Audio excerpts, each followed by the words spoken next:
Let's hear from another fellow, another guy who is not the color of his skin is different from us, and his language is different from us. But that's the good thing. We are all the same at the foot of the cross. And we Filipinos are always generally look up with these people just because they're white. But when we become Christian, we all know that we are all sinners. And I would like Brother Ryan to testify of what the goodness of God in his life. But let's welcome Brother Ryan.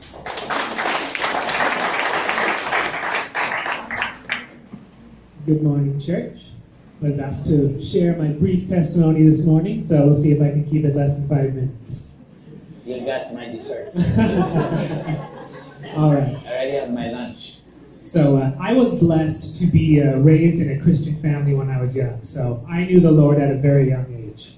However, I went through some experiences throughout my high school life where I had a lot of broken relationships and I had a lot of trouble with my family and my father specifically.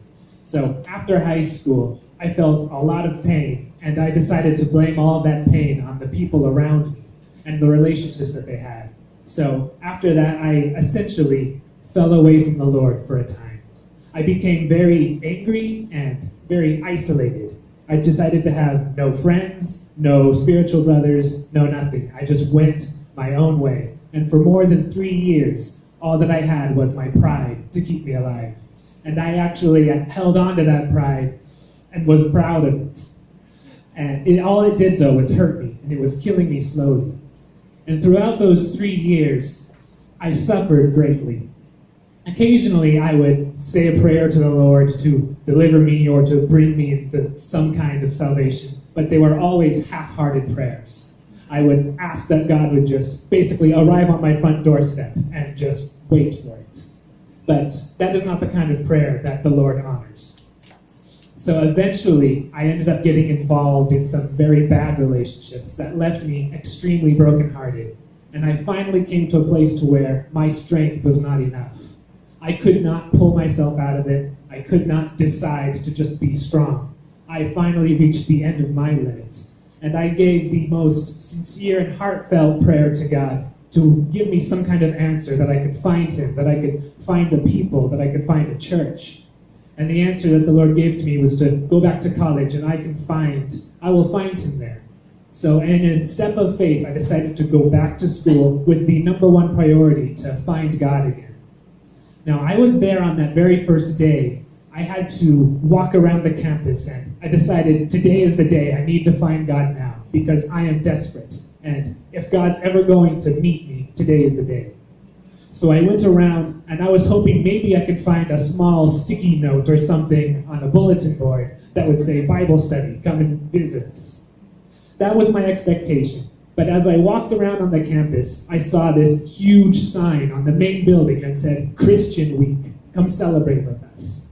And I saw that was the biggest sign. That was God answering my prayer right then and there. But at that moment, I had to make a decision, because I had made a prayer and God had answered it, but I had to choose to accept it. I actually had to have the courage and the humility to just go and meet with the people and tell them who I am, because I did not know anyone there. No one invited me. It was just God giving me a way. And I only had 2 paths to take. One was towards God and towards life. The other was away from God, towards death. And I knew that I had to just make that decision.